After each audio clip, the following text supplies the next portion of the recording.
L'île qui ne parle pas. Il y a une image de la Corse que tout le monde connaît. Les falaises rouges plongeant dans la mer bleue, les villages perchés dans le maquis, les moutons sur les routes de montagne, la lumière de septembre qui rend tout le reste difficile à croire. Cette image est vraie, et elle coexiste depuis des décennies avec une autre réalité que l'île n'affiche pas sur ses panneaux touristiques. La Corse est la première région d'Europe en nombre de règlements de compte par habitant. En 2025, le service de renseignement judiciaire français, le CIRASCO, a identifié environ 20 groupes criminels exerçant ce que son rapport appelle une emprise de type mafieux sur l'économie insulaire. Construction, hôtellerie, immobilier, marché public. La mainmise invisible sur les secteurs qui font tourner une île entière.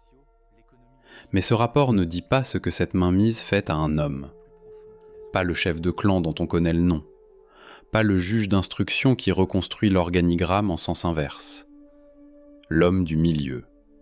Celui qui est né dans un village où tout le monde se connaît, qui a grandi dans une culture où la loyauté n'est pas une valeur, c'est une obligation, et qui a compris, trop jeune pour en mesurer le coût, que dans ce monde précis, entrer est une décision et sortir est un problème. Voici sa trajectoire, échelon par échelon.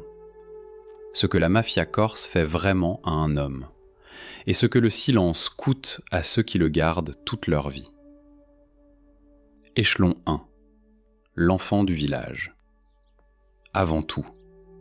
Ce qu'on apprend avant même de choisir. Pour comprendre ce système, il faut commencer avant le système, avant le premier acte criminel, avant la première réunion dans l'arrière-salle d'un bar, avant même l'adolescence.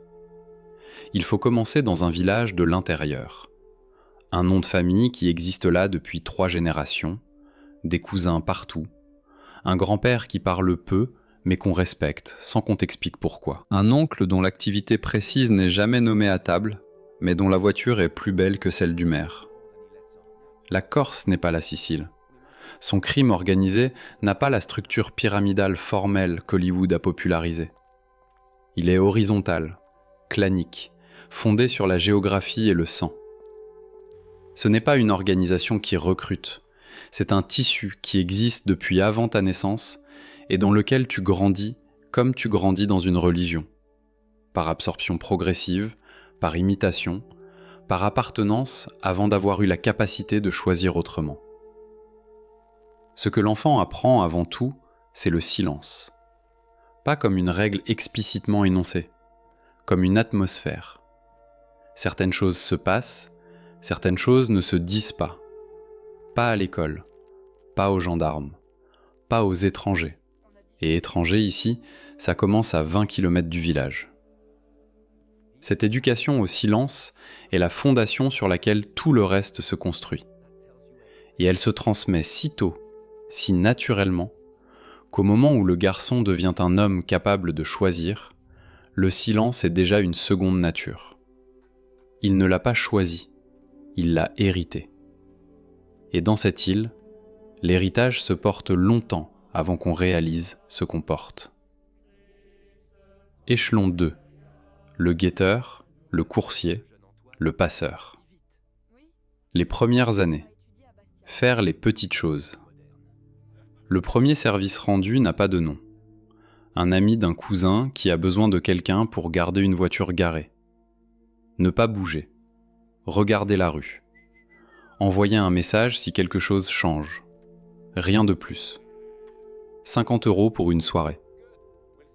Et puis, quelqu'un a besoin d'un paquet transporté d'un village à un autre. Tu ne sais pas ce qu'il y a dans le paquet. Tu ne demandes pas. Tu sais que tu ne dois pas demander. Tu l'as appris sans qu'on te l'enseigne. C'est là que quelque chose s'installe qui n'est pas encore de la criminalité au sens pénal, mais qui en est déjà la logique. La dissociation entre l'acte et sa signification. Tu gardes une voiture.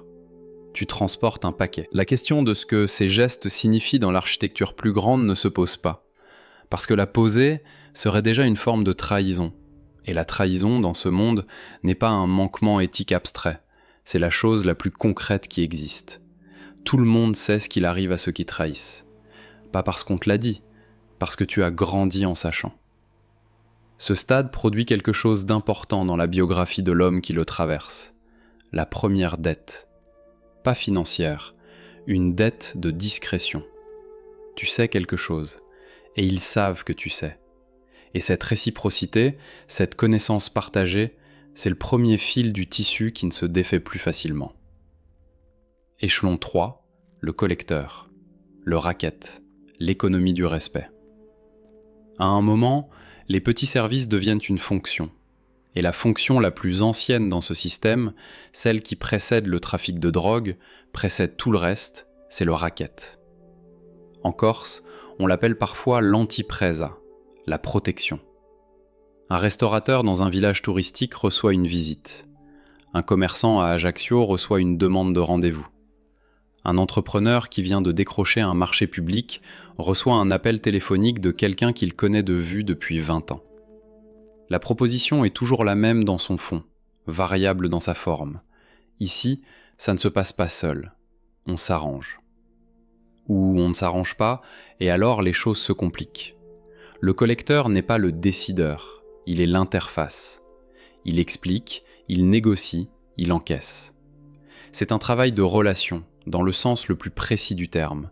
Il fonctionne parce que tout le monde se connaît, parce que les refus ont des conséquences que le collecteur n'a pas besoin de décrire, et parce que l'île est petite, et que partir n'est une option réelle que pour ceux qui ont un endroit où aller. Ce que ce rôle produit sur l'homme qui l'occupe, c'est une transformation de son rapport aux autres. Il commence à lire chaque personne en termes de ce qu'elle peut donner ou de ce qu'elle peut coûter. Il développe une lecture des vulnérabilités économiques qui ressemble à ce que font les banquiers ou les assureurs. Évaluer une position, calculer un risque. Mais dans un cadre où les recours légaux n'existent pas et où les garanties sont humaines plutôt que contractuelles. Le collecteur est aussi, souvent, le premier à comprendre que ce travail le change d'une façon qui ne s'efface pas dans la vie privée. Il commence à lire sa propre famille, ses amis, son voisinage avec les mêmes grilles d'évaluation. Ce n'est pas voulu, ce n'est pas conscient. C'est la déformation professionnelle d'un métier qui a l'humanité comme matière première. Échelon 4. Le soldat. Le travail sale. Ce qu'on ne peut pas refuser. Il arrive un moment dans la progression où la demande change de nature. Jusqu'ici, c'était de la discrétion, de la logistique, de la pression économique. Maintenant, on te demande d'être présent lors d'une conversation qui va mal tourner. On te demande de tenir un homme pendant que quelqu'un d'autre s'exprime. On te demande de brûler quelque chose. D'être là quand quelque chose arrive à quelqu'un qui n'a pas respecté les termes d'un accord que tu n'as pas signé. Et la première fois que tu t'exécutes, quelque chose se passe dans le corps qu'on appelle dans les manuels de psychologie la dissonance cognitive, mais qu'ici on ne nomme pas du tout, parce que le nommer serait s'y attarder, et s'y attarder serait une faiblesse, et la faiblesse dans ce monde est une information que les autres utilisent. Ce que le soldat apprend à ce stade, c'est que la ligne qu'il croyait ne jamais franchir n'était pas une ligne fixe, elle était une ligne mobile. Elle avançait progressivement, imperceptiblement, portée par la logique de la dette et de la loyauté qui était son air natal depuis l'enfance. Et maintenant qu'il l'a franchi, le monde de l'autre côté ressemble étrangement au monde de ce côté-ci. C'est la partie la plus troublante. Pas la violence en elle-même, mais la continuité, la façon dont ça continue, la façon dont lui continue. Et il y a quelque chose d'autre. Une fois que tu as fait le travail sale, tu es protégé par la même logique qui t'y a amené. Tu sais trop. Tu as participé. Tu ne pars plus librement. Tu ne pars plus du tout, en fait. Tu n'en as pas encore pleinement conscience. Mais le système, lui, le sait depuis le début. Échelon 5. La famille et le mensonge. Ce qu'on construit d'un côté en détruisant de l'autre. Voici ce que les histoires de mafia ne montrent jamais vraiment. Comment un homme construit une vie normale en parallèle d'une vie qui ne l'est pas. Il se marie, parce que c'est ce qu'on fait. Il a des enfants, parce qu'il les aime.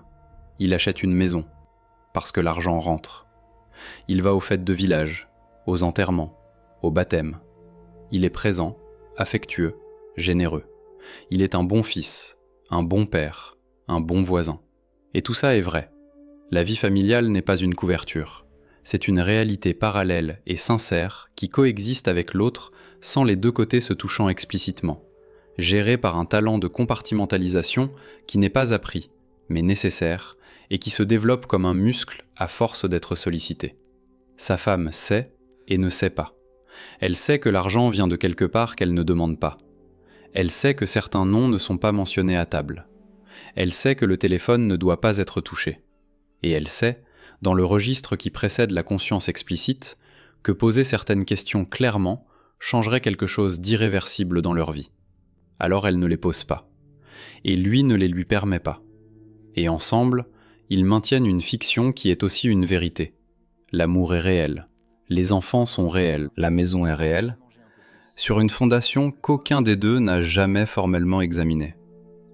Jusqu'au jour où quelqu'un sonne à la porte. Et que la fondation devient visible pour la première fois. Échelon 6. L'arrestation. Le moment où les deux vies se touchent. Les enquêtes sur le crime organisé corse sont longues par conception. La justice comprend depuis longtemps que l'omerta ne cède pas à la pression rapide. Il faut des années de surveillance, d'écoute, de filature, pour reconstituer une architecture que ses participants n'ont jamais mise à l'écrit. L'arrestation arrive donc non pas comme une surprise dans l'instant, mais comme l'aboutissement d'une construction que l'homme a senti venir sans savoir exactement quand. Il a vu les voitures inconnues. Il a noté les coïncidences. Il a géré son téléphone avec une discipline accrue. Il a eu des conversations à voix basse avec des hommes qui avaient les mêmes signaux d'alarme que lui. Et puis un matin, très tôt, la porte. Ce qui se passe dans les premières heures après l'arrestation est différent de ce que les films montrent. Il n'y a pas d'effondrement. Il n'y a pas de révélation morale soudaine. Il y a la gestion. La garde à vue comme une opération tactique. Qu'est-ce qu'ils savent? Qu'est-ce qu'ils ne savent pas encore? Ce que je dis, ce que je ne dis pas. Ce qui peut être prouvé et ce qui ne le peut pas.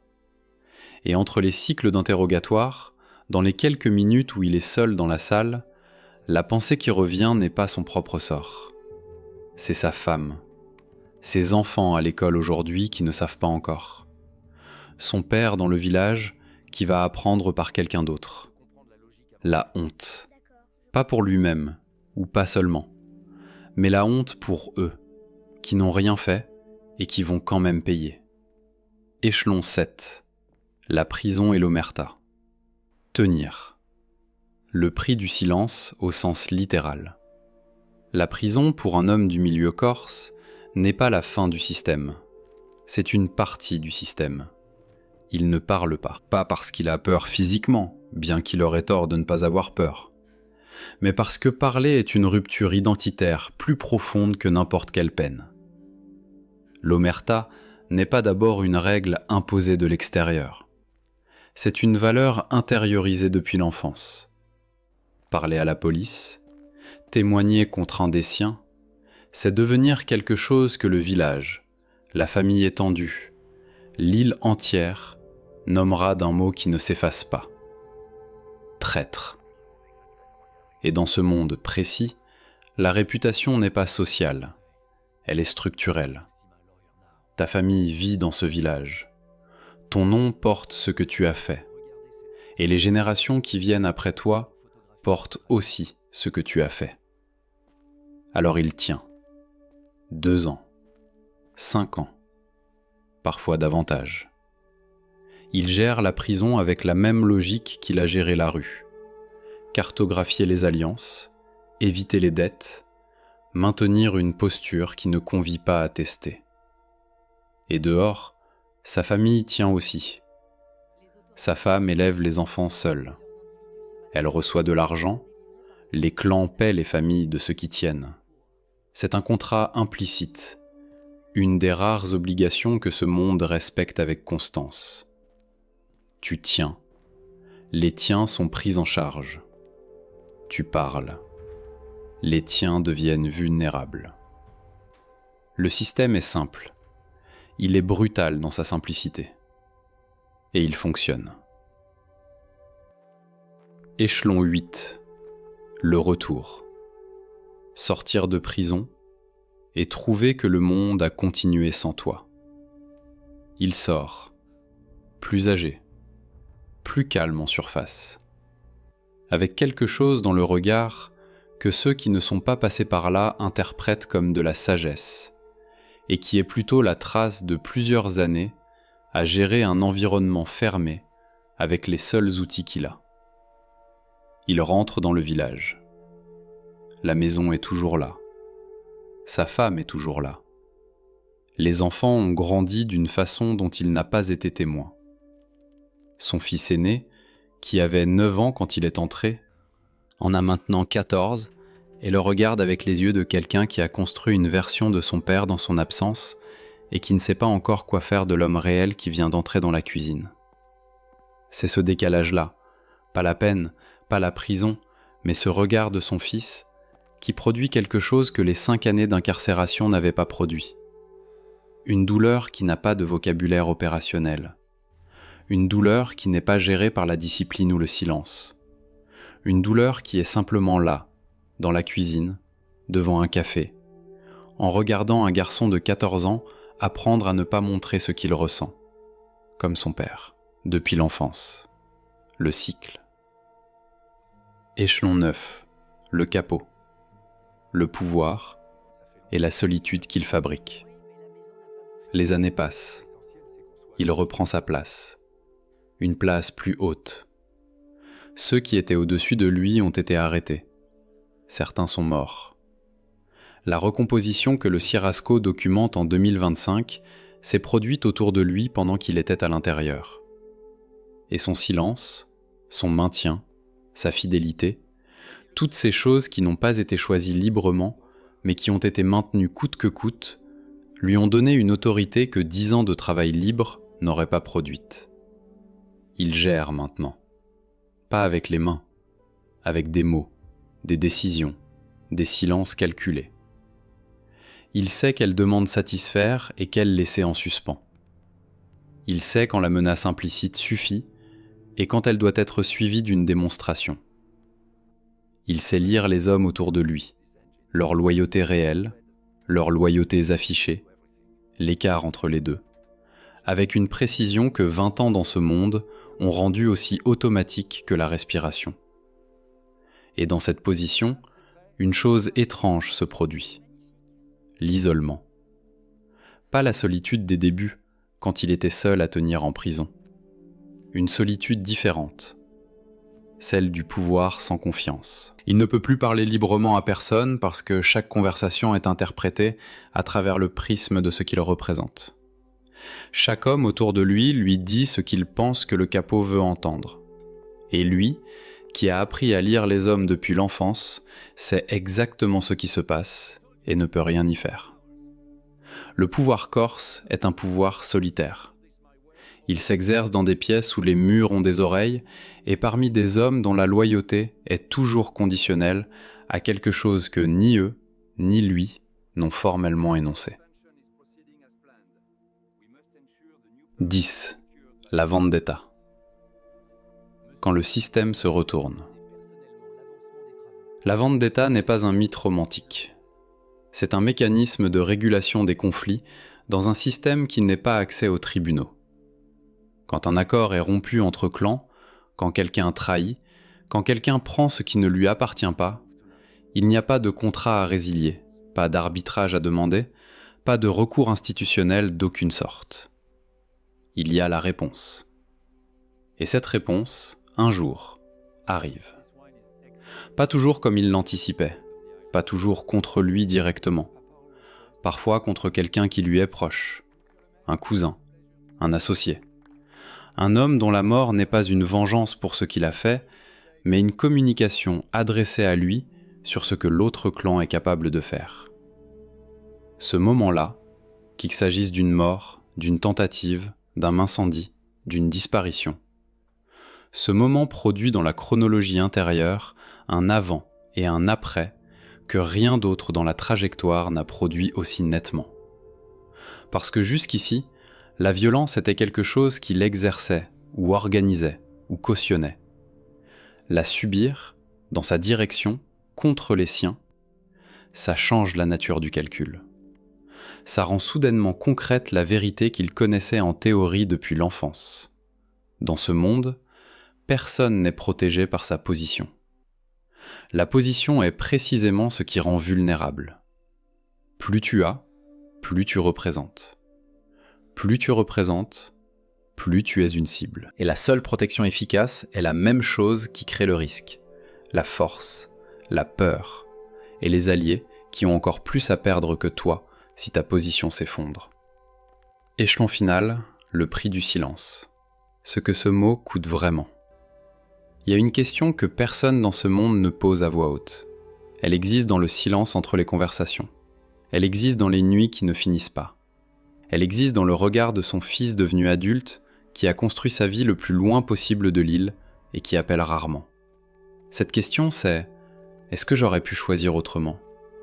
Et la réponse honnête, pas la réponse qu'on se donne pour tenir, pas la réponse qu'on donne aux autres pour ne pas sembler faible, mais la réponse vraie, celle du milieu de la nuit. Cette réponse-là est la plus difficile de toutes. Parce qu'elle n'est pas simple. Il y avait des moments où un choix différent était possible. Il y en avait. Il les a vus. Il y avait un poste dans la gendarmerie nationale qu'un instituteur lui avait proposé de préparer à 17 ans. Il y avait une femme au continent, avec qui les choses auraient pu prendre une autre direction. Il y avait ce matin, à 22 ans, où il avait tenu un paquet dans ses mains et où il savait, dans un registre précis et silencieux, exactement ce qu'il était en train de choisir. Il l'a posé dans le coffre, il a refermé le coffre, et il est monté dans la voiture. Le silence qu'il maintient depuis n'est pas seulement un code d'honneur, c'est aussi la seule version de sa vie dans laquelle il peut encore se regarder. Parce que parler, à ce stade, ce ne serait pas seulement trahir les autres. Ce serait se confronter à lui-même avec une honnêteté totale pour laquelle personne dans ce monde ne t'a jamais préparé. Et alors, il garde le silence. Comme son père. Comme son grand-père avant lui. Comme les hommes de ce village depuis des générations. Le silence comme héritage. Le silence comme armure. Le silence comme prison sans barreaux, dont la seule clé est une honnêteté que ce monde ne permet pas. Tel est le prix du silence. Non pas ce qu'on perd en le rompant, mais ce qu'on paie pour le garder. Toute une vie. Ce que l'île cache encore. Ce soir, dans un village de l'intérieur de la Corse, un homme de 60 ans est assis sur le pas de sa porte et regarde la montagne. Ses petits-enfants jouent dans la cour, ses voisins le saluent en passant. Le village est calme. La lumière est celle qu'on voit sur les cartes postales. Et dans cette lumière, il porte quelque chose que personne autour de lui n'a besoin qu'il nomme, parce que tout le monde le connaît depuis toujours, et que la connaissance ici précède les mots. Quelque part à Ajaccio, un garçon de 16 ans transporte quelque chose dans un sac qu'on lui a demandé de ne pas ouvrir. Il ne sait pas exactement ce qu'il porte. Il ne demande pas. Il a appris à ne pas demander.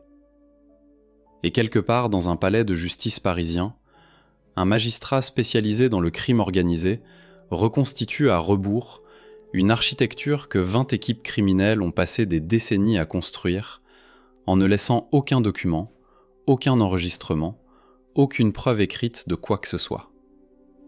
Parce que ce système n'a pas besoin d'écrire. Il parle la langue qui précède l'écriture. Le regard, le geste, l'appartenance et le silence. Surtout le silence. Toujours le silence. Échelon par échelon, le prix du silence. Ce que la mafia corse fait vraiment à un homme. Si cette vidéo t'a emmené quelque part que les reportages habituels n'emmènent pas, à l'intérieur d'un système plutôt qu'en face de lui, dans la psychologie d'un homme plutôt que dans son dossier judiciaire, alors elle a accompli ce qu'elle cherchait à faire. Ce canal existe pour ça. Comprendre les systèmes qui façonnent les vies humaines avec la précision et la profondeur que les formats courts ne permettent pas. Si tu veux continuer à recevoir ce travail, abonne-toi maintenant. Et si cette vidéo a mérité ton temps, un like aide l'algorithme à la montrer à d'autres personnes qui ne l'ont pas encore vue. La prochaine vidéo est déjà en préparation. À bientôt.